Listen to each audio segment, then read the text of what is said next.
Michael Cole. I am a recent graduate of the Child Neurology Residency Program here at Iowa. And I have the great pleasure and honor of working with Dr. Mathews and our other panelists in this group, and got involved in this project as a result of my relationships with them. And so I'm glad to be presenting what we found. So I will pull up my slides and share my screen. As you can see listed on the screen here, the rather long title of our paper that's very nearly submitted for publication at this point, or at least for initial review, is called Gastrointestinal and Genitourinary Symptoms in Facioscapulohumeral Muscular Dystrophy, Prevalence and Impact. And for the most part in the rest of the talk, I'll be using GI as the abbreviation for gastrointestinal and GU for genitourinary. June already gave the introductions to all of our sort of panelists, so I don't have to spend much time on this slide right here. But it is important to mention that it was a collaborative effort between multiple subspecialists, and as June also mentioned, that we involved Dr. Hanna and Dr. Cooper, who are in specialties that up to this point haven't commonly been involved in care of patients with FSHD, at least in the way that we're trying to address it, in this study and moving forward. So I would imagine most of the people who are on this call are rather familiar with FSHD at this point in time. But as a brief summary, just as a starting point, a jumping off point, and for anybody who is less familiar, FSHD is a very common form of muscular dystrophy. It's the third most common, with an incidence of 1 in 15,000 to 1 in 20,000 people. It is a genetically inherited disease by dominant inheritance, which means that if a parent is affected, there's a 50% chance that the child will be affected also. And I don't want to spend too much time on that. What we really want to focus on in the talk today is the symptoms that are reported by people with FSHD and what's been documented in the medical literature so far. And so according to the textbooks, and in general, on average, symptoms usually start in people's late teens or 20s, but this varies quite a bit. There were people involved in our survey and people who may be on this call who began being affected at a much earlier age. So we know that there is a range. Again, according to what I learned in medical school and residency, the typical symptoms that occur in FSHD are impacts on the muscle groups that are sort of listed here or labeled here in this picture. And predominantly, as the name would suggest, there's weakness in the face, in the arms, the upper arms, and the periscapular muscles. Highlighted here, the lower trapezius in particular, which is why folks can present with things like scapular winging. And then in the facial weakness, particularly the orbicularis oculi around the eyes. As the disease progresses in some cases, or for some people in their own experience of the disease, there can also involve abdominal, pelvic, and leg weakness. And we'll specifically focus on the abdominal and pelvic weakness today. Over time, some people do lose the ability to walk independently or require help with breathing, which is a part of our study. Sorry, I have things in my screen. I'm trying to get out of the way. There we go, it's better. That's why I bring it up here. And then there have been other studies that have addressed sort of quote unquote non-muscular involvement in FSHD as well. And those include things like chronic pain, eye involvement, specifically vascular or blood vessel disease involving the part of the eye called the retina, issues with hearing loss, certain types of lung disease, and some arrhythmias or abnormal heart rhythms. However, none of that textbook knowledge up to this point has really addressed in detail GI or GU symptoms. So this was the genesis of our study, which was that it's not discussed, but as June mentioned, it's frequently reported. in a spectrum of ways. And one of the things that we did in our study was include a free response section in the survey where people could comment on the impact that the symptoms had on their life, or to provide comments as to sort of elucidate what symptoms they were having in a way that wasn't reflected in just sort of a multiple choice sort of survey that was done online. So I will show you throughout this in a couple of different slides, some selected comments, some of the feedbacks that we got from people. And here are some that I think you will find probably very familiar. So for example, one comment, I find myself having trouble swallowing to the point where I'd rather just not eat. I've had nausea, vomiting, and stomach issues every night for over a year. Planning any activity requires calculating how and when I will be able to get to the bathroom. When I need to urinate, I need to go quickly. It's very hard to successfully hold it long. I wonder if abdominal pain is related to no abdominal muscles or nerve entrapped. I asked my neurologist about this years ago and was told it is not a symptom of FSHD. So these are the things that June was talking about that came up, over and over in sort of groups and online and chats and everything. And that was why she reached out to Dr. Mathews to say, I think this is something that should be addressed and something we should try to, study in greater detail, because it feels like this is a big problem, but we don't know very much about it. So it really was thanks to, the community, thanks probably to many of you who are on this call, as to why we got interested in studying this.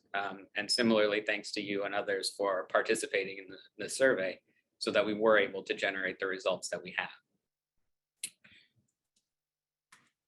have.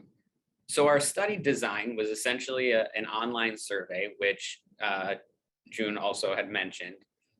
We did base it on a prior study that was done a couple of years ago by Dr. Mathews and some other colleagues about a different form of muscular dystrophy with validated questions related to urological symptoms and bowel symptoms.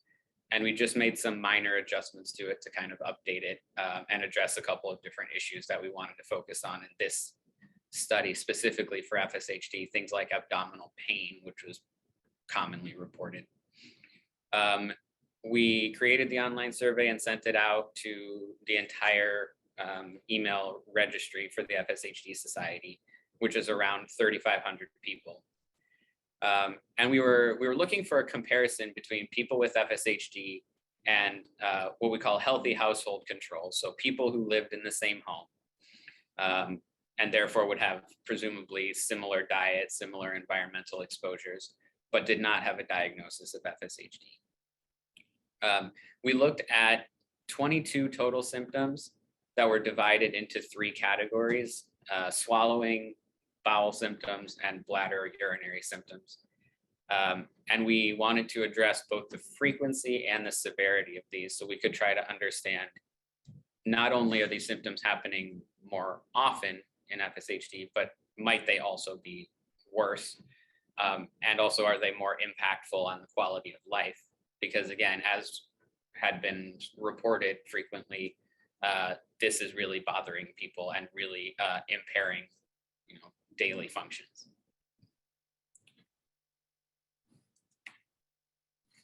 This is a sample of one of the sort of questions that we asked in the survey. You can see that there were multiple options for selecting the frequency of symptoms, ranging from never to less than 1 day per month, up to more than 5 days per week. And so we did get a variety, obviously, of answers from different people responding.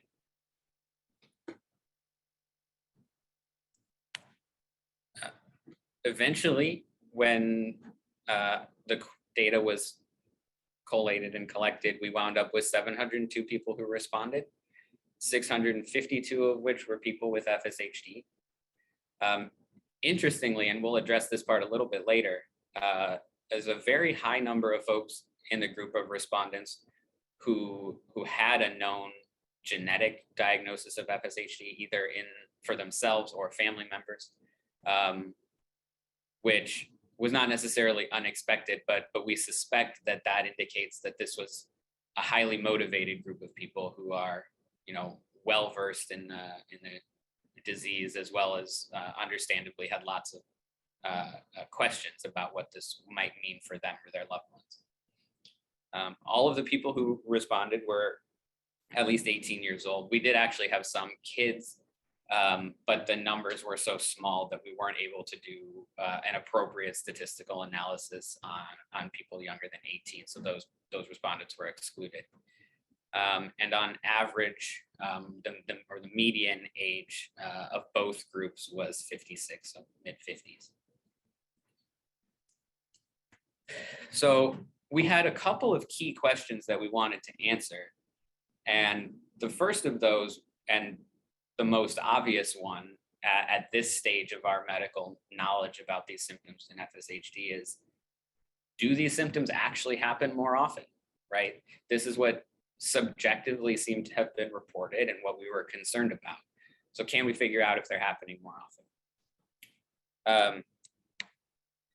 And I'll explain this slide in a bit of detail, but in the end, the answer was yes.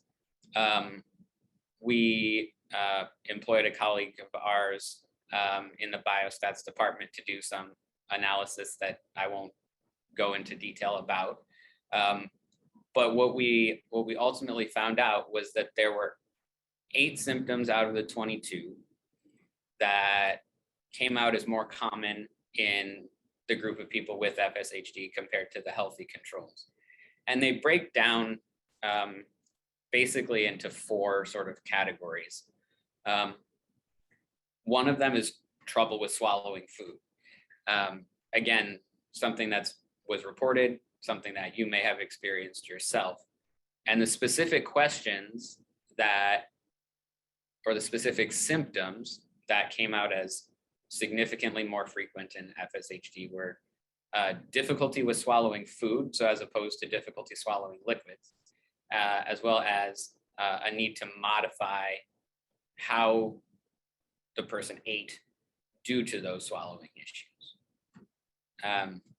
The second, and this is something, each of these categories is something that has been described to some extent in other forms of muscular dystrophy, but hasn't been well described in FSHD.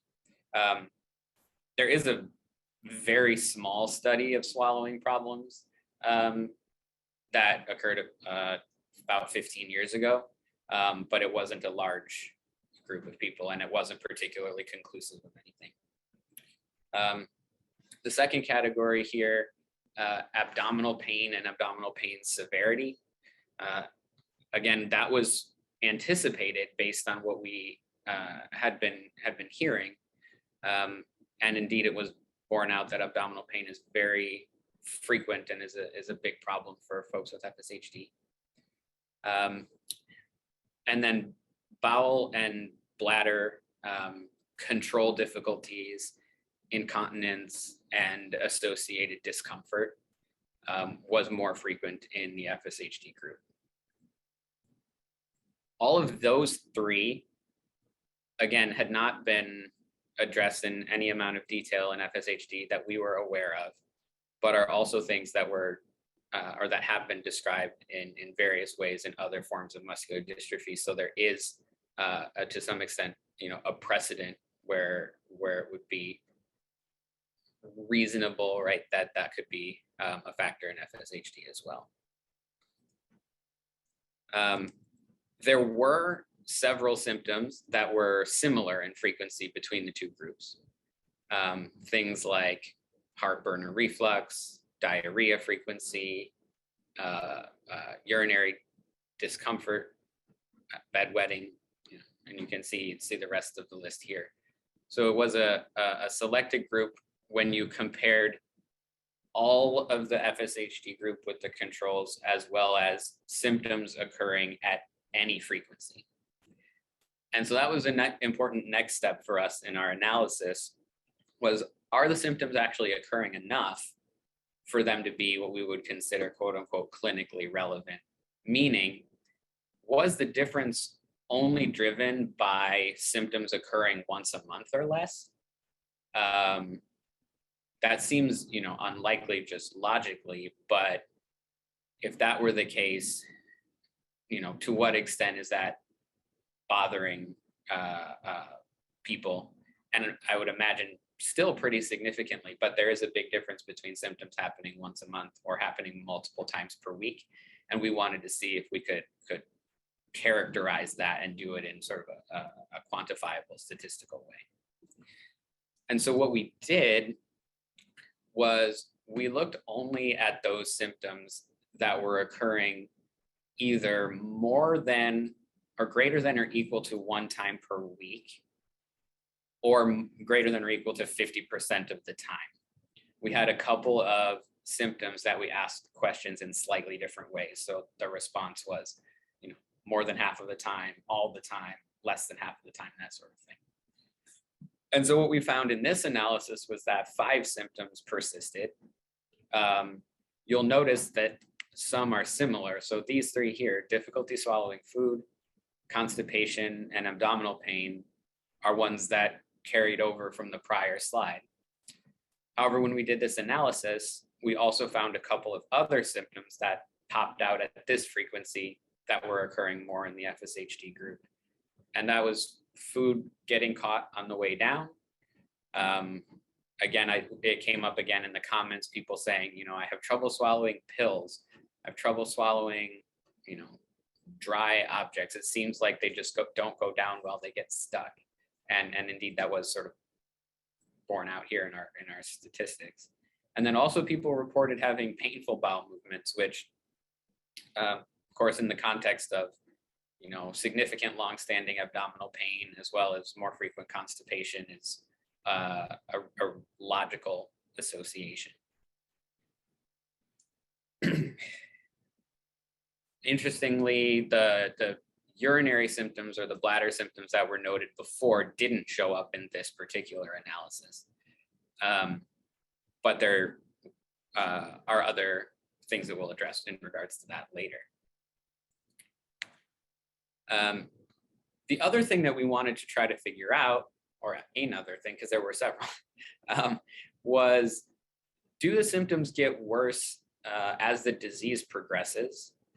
And particularly with that information, to what extent might that imply that the GI and GU symptoms are related to FSHD disease process and what we call like the pathophysiology, like the actual impact on the muscles themselves?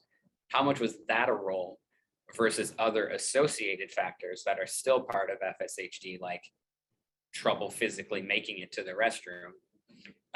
Which of those has a more significant factor in the presence of these symptoms? And these are all of the symptoms that ended up being more common or more frequent as the disease progressed. And the way we did this analysis is, in just a couple of our questions in the survey, we asked people, do you have trouble with walking independently? And do you need breathing assistance like BiPAP? And we use those as proxy measures for disease progression, with the assumption that people who have those needs, barring other confounding factors, would likely more represent a group of people within folks with FSHD who have a farther along disease process, or perhaps just had a more severe manifestation of it earlier on. And so in this analysis, we compared symptoms between the control group, the FSHD group that did not require any support for walking or breathing, the group that just required support for walking, and the group that required support for breathing with or without needing assistance for walking. And again, using the sort of presumption that the group requiring respiratory support would represent the farthest or the more significant level of disease progression.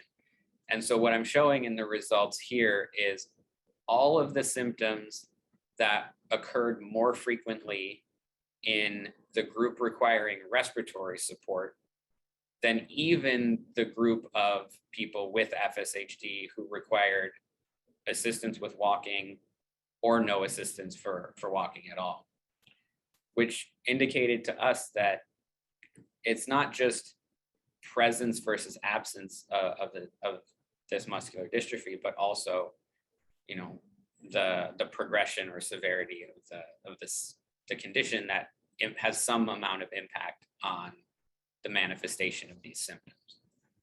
And that is a very important step, we think, for future directions of study.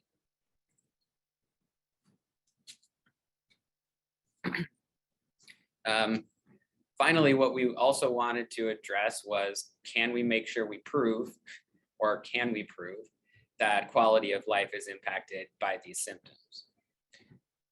And because that's, in the end, the main reason why we want to try to figure this out is, what can we do to help people live better and help alleviate these symptoms to improve people's quality of life, if indeed they are the problem that it's turning out to be that they are.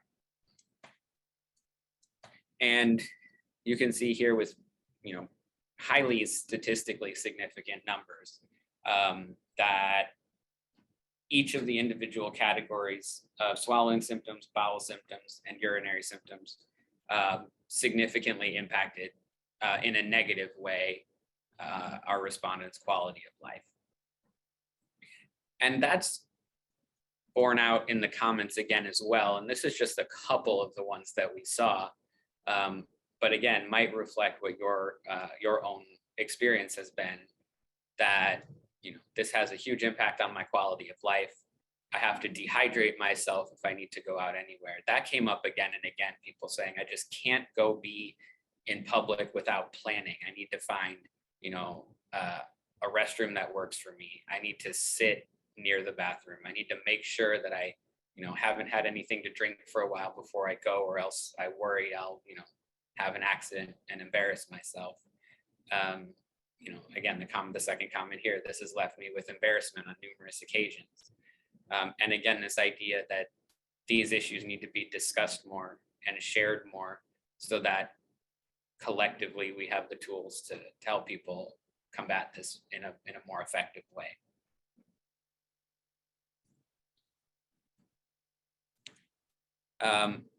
And so we have some ideas and some thoughts about what might be playing a role in these symptoms.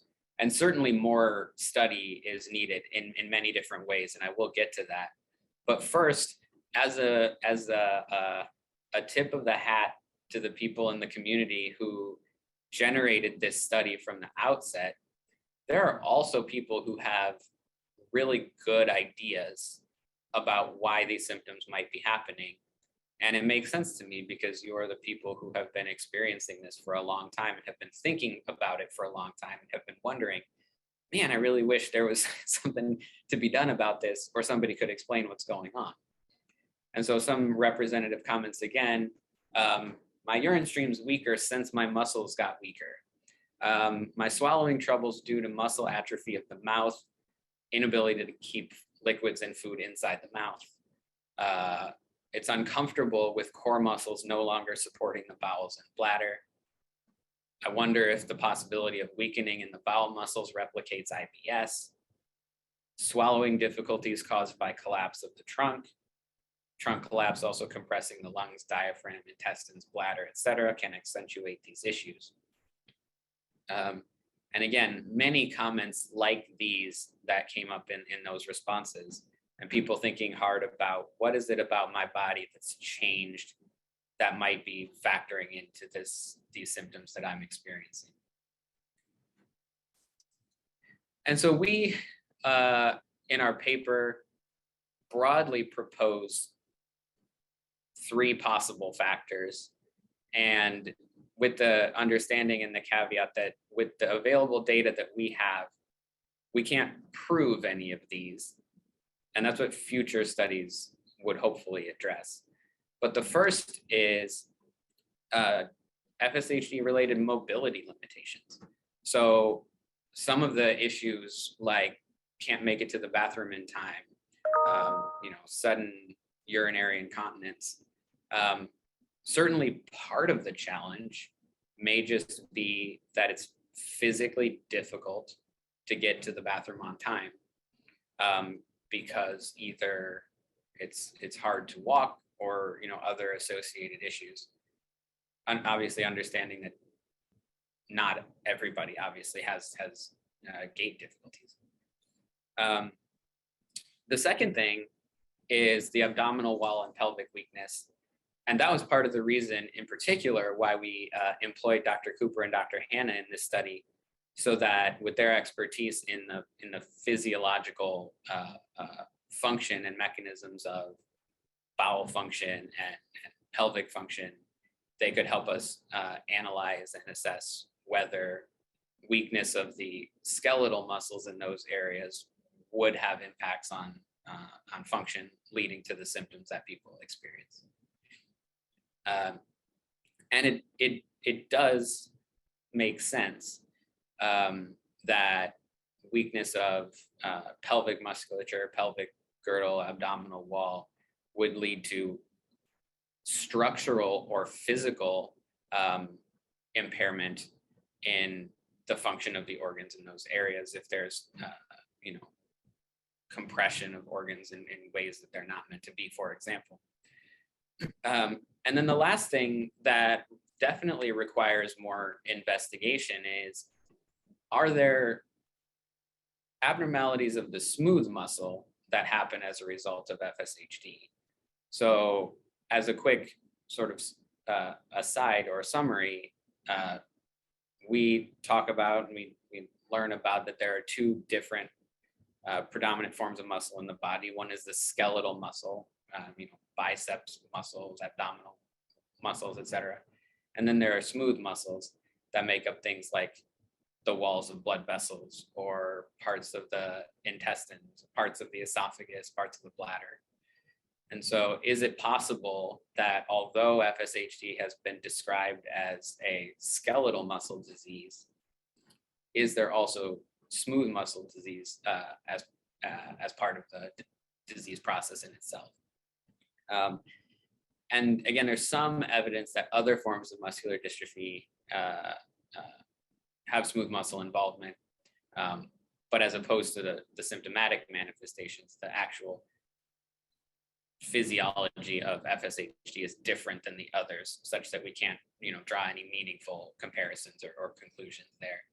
And this is something that would require further studies to try to help understand this. So moving right along to that. So we hope that in the future there can be mechanistic studies, so to speak, to try to address in detail any physiological changes that lead to these symptoms.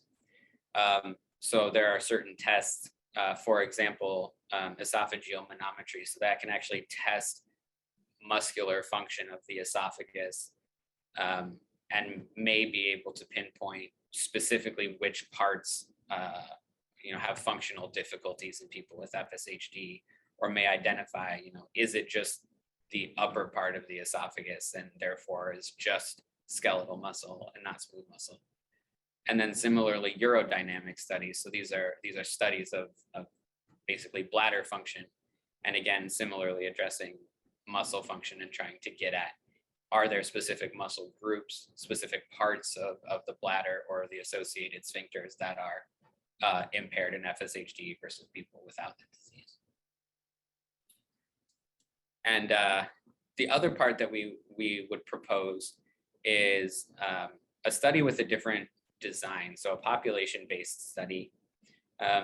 As I alluded to before, people who tend to respond to studies that are sort of offered by email, at times we sort of run the risk of what we call selection bias, which is that people want to let folks know what concerns that they're having. And so I kind of liken it to people who fill out, reviews for a hotel or a restaurant or something. You rarely get a 3-star review on Yelp, for example. People want you to know either things are going really well or things really aren't, or I really didn't like that food. So it's possible that we got a sample of people who were highly motivated because they were experiencing these symptoms a lot, understandably. Of course, that's why we put the study out there. We wanted to hear from you. But organizing a different type of study with a different design, including sort of an even broader spectrum of people, would be helpful to further clarify some of our findings. And we already, as far as we know, this was the largest study of people with FSHD, like the largest population of respondents in a study like this. And so building on that to try to get an even larger response would absolutely help our understanding of these symptoms and help build towards the future with finding helpful solutions. So the take-home points of our study, again, with the understanding that it's difficult to draw any major conclusions about causes of symptoms, are simply that these symptoms do happen, right? We want to get this out there in the world and in the medical literature that these symptoms occur more often in people with FSHD, and they impair people's quality of life. And that because of that, we need to do things to help people manage and understand these symptoms. We hope that this study will encourage and promote future studies to get done to help answer some of the questions that I discussed. And that we encourage you and your providers to discuss these. I would go back to the comment that said, my neurologist told me this wasn't because of FSHD. Well, I think we have evidence now that it is, or at least that it might be, and that is something that should be addressed, should be asked about by neurologists who see people with FSHD, and at a minimum, direct people in the right way to the right specialists who might be able to help, because these things impact quality of life, and if we address them effectively, we can hopefully help a lot of people. So thank you for your attention. I hope this was helpful information for you. And I'm glad to be able to share that we've got people who are working on this, and we hope to keep this moving forward.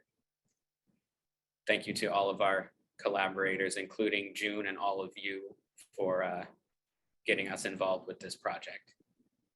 And I do want to acknowledge that we did get a grant from the FSHD Society to help support our biostatistics colleague, and we appreciate that very much as well. And thank you again all for your time. Great, thank you so much. We have questions coming in through the Q&A panel.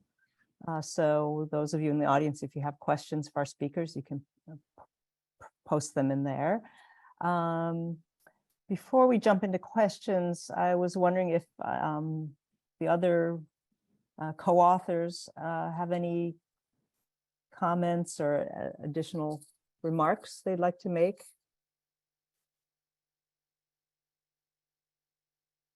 No? Okay. All right. Well, we'll give you a chance to speak when you have a question that's relevant to your area. So, so here's a question.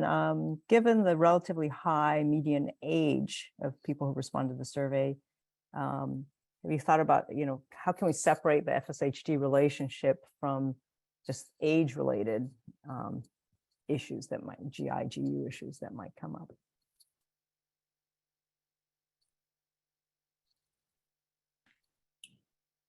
So that is a very good question.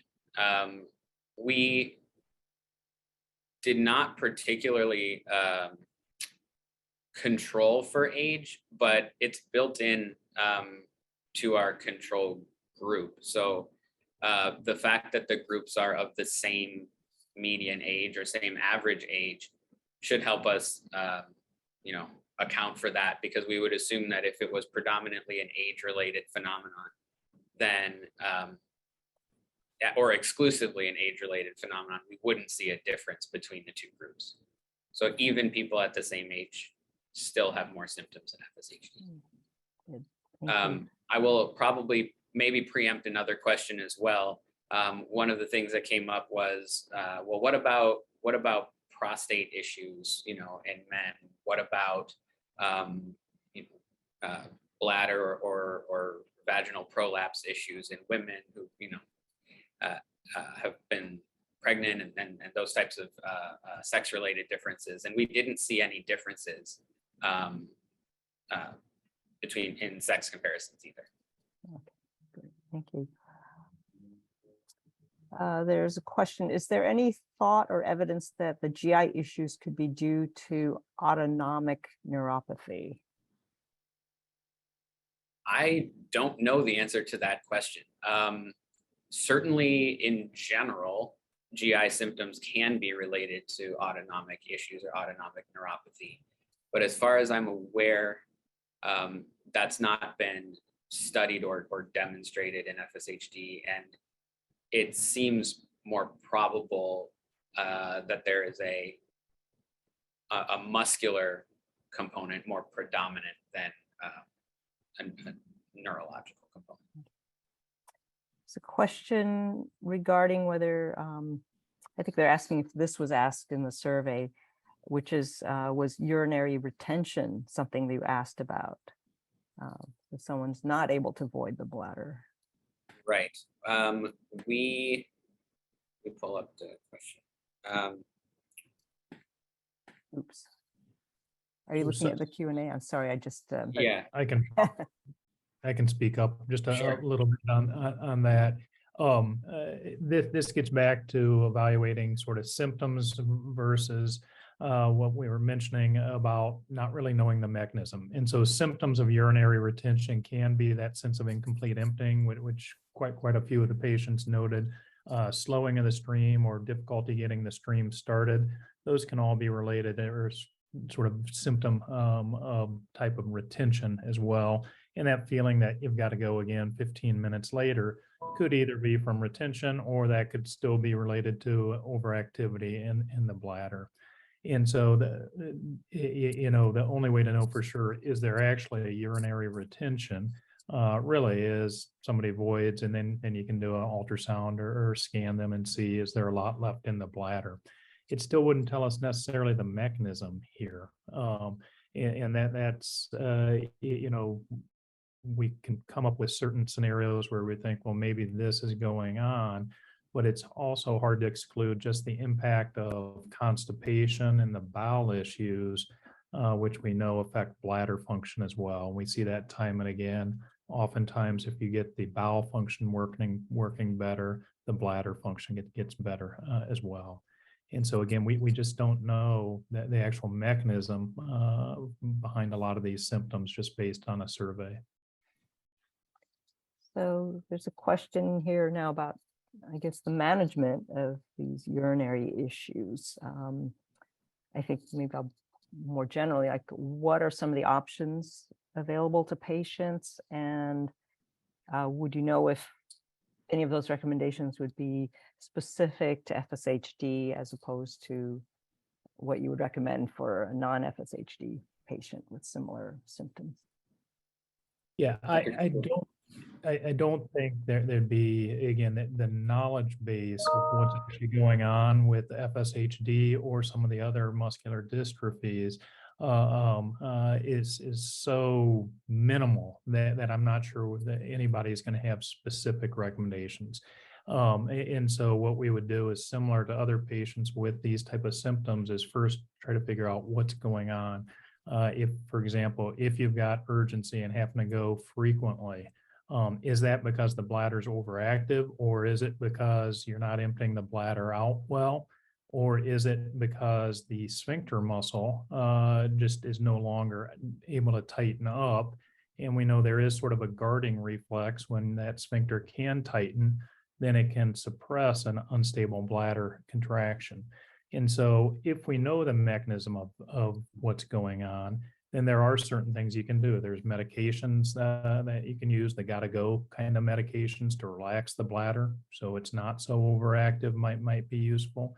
Again, if the major impact causing either somewhat obstruction of the bladder or overactivity of the bladder is related to the bowels and constipation or issue there, then again, addressing the bowel things may result in significant improvement without need for medications or other treatments for the bladder. In some patients who have truly severe retention, there are other issues involving catheterization or things like that could be resorted to as well. But I think the first step would be really trying to sort out, in this particular patient, what do we know about what's actually going on with both the bladder and with the bowels, and go from there. And I'll add on to that we did try to investigate a little bit if there was any identifiable difference between the groups in terms of the medications that people were using to help with their symptoms. Not that would be representative of a medicine that specifically would work better for somebody in FSHD, but just could we quantify, are people using more of the, gotta go type of medicines versus others, or, need more medications for constipation or something. And we didn't find any difference between the groups. And we think that that's mostly because people have not received, any difference in care for those symptoms because it hasn't been identified as part of FSHD. And so we would presume that it's just people receiving the same medications for these symptoms regardless of cause. But that I did want to mention that because that was a part of the survey as well. Yeah. Okay. I can add question. Oh, go ahead. some excellent points that have been brought up. I think Dr. Mathews knows from experience with me that I like to step back and say, well, if we didn't have the muscle or the nerve problem, what else could be going on to explain this? So to Dr. Cooper's point of why is this happening is really important, because there's no one treatment that fits all. And so if somebody is leaking in between actual poops, they could be constipated with really a lot of hard stool and things stretched out. It could just be that the muscle down there that's supposed to hold things in until you're ready to go is weak, especially the one you control with your brain, which is that skeletal muscle, which is different than the muscle that most of the bowel uses to squeeze things through. So figuring out what is going on, remembering that there can be other things going on. There was a question about a lot of gas, and is that just diet or is that something different? I would step back and say, could they have lactose intolerance based on their ethnic background and age? We all get lactose intolerance when we get older. Maybe 1 in 100 people have a problem with gluten. And if you don't think of that and you just blame it on diet and or FSHD, then you may miss a chance to improve somebody's quality of life by taking them in a different direction. And so you really need somebody who can help you figure out, if I have a pooping problem, is it muscle weakness related, or is there something else going on? And I'm learning things just reading through the comments and through helping review this paper that I frankly didn't know before, like an abdominal brace to help probably with the, if I have muscle weakness, how do I generate pressure to help push things out, whether it's poop or pee? And I take care of kids with GI problems, so that's why I use the shortest words possible. And I think that's a good point that you make, Dr. Hanna, that I maybe hadn't actually really processed very well until this moment, which is that people like Dr. Hanna and other specialists like Dr. Cooper, have the expertise in these organ systems and have great knowledge about, all of the different things that might cause whatever symptom, urinary retention or constipation or something else. And so it would be very important, even as just a first step, of getting somebody with these symptoms to see somebody like them, because there's a lot that can be done to try to understand where the symptoms are coming from. And so it's very possible that somebody with FSHD who has, a lot of gas, or who has, diarrhea or other issues, like maybe they also have celiac disease or something. That's very possible. And so those are things that can be investigated. And so even though we don't know exactly the mechanism of these symptoms in FSHD specifically, it could be very valuable to rule out other things, particularly on a person-to-person basis. Great.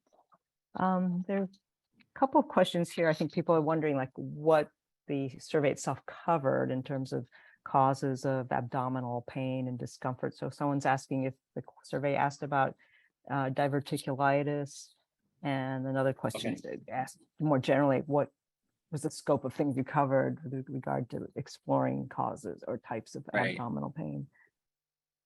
So we didn't have any specific questions in our survey to address that. The main goal of this study, as I mentioned, was to say, is this a problem or not a problem? That very simple question is the main reason why we did this. But by virtue of the free response portion of it, and there's no really significant statistical analysis to this or anything else, so we can't draw any conclusions from it. So just subjective report as a caveat is there were a lot of people who talked about having inflammatory bowel disease, so Crohn's disease, ulcerative colitis, and it seemed that, again, qualitatively, there were a lot more people commenting on that than we would have expected for a sample of 700 random people from the general population. So there may be a role for that. There were some comments people made about diverticulitis and things like that, but we don't have a way of saying anything meaningful, unfortunately, with our current results. So given what's known so far, certainly the fact that some of these issues do impact people's quality of life, what are some general strategies for managing these issues? And why don't we start with the bowel GI issues? And one person asked about the use of abdominal braces. Are there, is that a helpful way to support abdominal muscles that are weakened? Or I thought I saw Dr. Mathews maybe nod her head on that one. So anyway, what are some things that people might consider? Yes. So briefly, again, because we don't have an explanation at this point yet about why these symptoms are happening, we don't have targeted therapies. So again, I don't claim to be a gastroenterologist or a urologist, so I will pass this off to Dr. Hanna and Dr. Cooper. But just in my impression, if it works for you and it doesn't cause you problems, then I think that that's a good thing. So if you use an abdominal, brace or binder and that helps, I would keep using it. But having said that, I'll pass it off. I think Dr. Hanna looked like he was ready to chime in. Yeah, Dr. Mathews also looked ready to chime in, and I want to give you a chance. I was just going to say that we certainly have people with FSHD who use abdominal binders, and some of them really like them, some of them don't. I have never heard a patient tell me that it helped or didn't help with bowel symptoms, but honestly, I may be the one who said your FSHD isn't the cause of your bladder and bowel symptoms. So I think that many of us don't ask about those questions, and so we don't ask them associated with our other therapies. So Dr. Hanna, your thoughts? Yeah, I think there was a great question about how to talk to people about this, and frankly, it felt like get the help I need. And at University of Iowa, we like to teach providers, but patients can also do this on their own, is like get the whole list of concerns and what are you most worried about that you want to address today, and then how is it affecting your life? Because it's, you're not likely to run into anybody, hopefully in the field of medicine, that when you say this is really difficult for me, that they're not going to pause and say, to themselves, well, how can I help, or how can I educate myself to help? And so, as was said, whatever works for you, we're willing to take ideas from you, and hopefully your providers will be. And, just to sort of looking through all of this, gosh, there's so many fantastic questions. Swallowing problems increase for everybody with age, with stuff trying to go down the wrong pipe. We see it more with people who have muscle weakness of any area, but the top part of the food pipe is more skeletal muscle than it is the smooth muscle. So there can be weakness of the food pipe that doesn't let things go down so well, and then they try and go down the wrong pipe, and it can make swallowing not feel good. I think we talked about the excess gas, and for pooping problems, it needs to come out, or it will leak out, or it'll build up, and then it'll be harder to get it out because the colon does its job and sucks up water. And so you need sort of all cylinders firing. If you just do stool softening, you'll constantly leak. Some people can sit and get enough pressure to get the poop out regularly, awesome, but some people need help getting the poop out. Sometimes with a finger, sometimes with fluid in the bottom.